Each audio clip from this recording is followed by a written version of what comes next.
Рафаэля Colantoniio, co-creative director on Dishonored. Harvi Smita, co-creative director on Dishonored.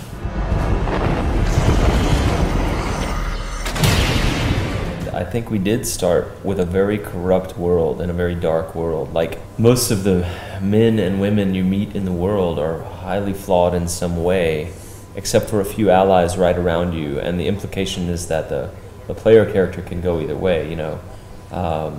But yeah, here in the time of plague and at the time of a tyrant, we've chosen a very dark world, dark locations to visit, corrupt people, yeah. Yeah, from a game design standpoint, of course we want to give those super cool powers so that the player feel really powerful and it's really having fun and it's empowering to do all these things. But of course it's a challenge from our standpoint to also make sure that the game therefore is not too easy. So, you know, we have different things we can do to mitigate that by, you know, there are resources, for example, like every time you cast a power, it consumes some resource. It's, you know, in our game we call it essence.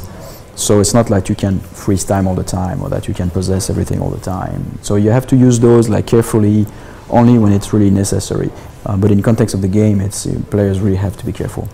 To us, player choice, the choice in a video game in general is you know, is what makes the experience unique to each player, and so it's what makes a big difference between a movie and a game. So as many choices you can do per second, for us the more interesting it is. And so yeah, you can.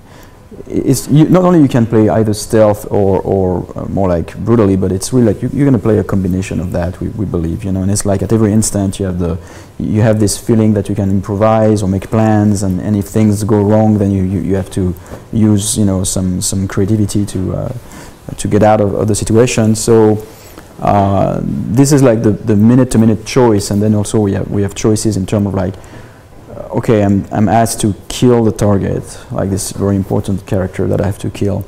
So I'm going to do that. Now on my way there, I might find a way to actually prevent from killing him, like him or her, from you know, eliminate this person in a non-lethal way.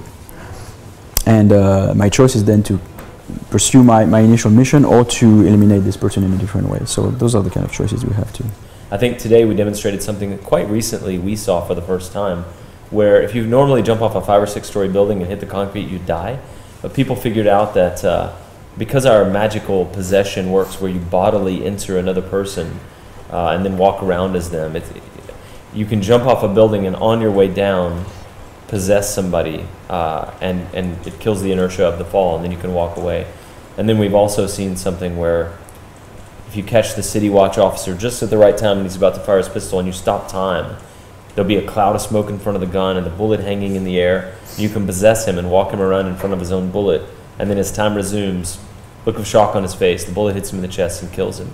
And those moments are just magical for us.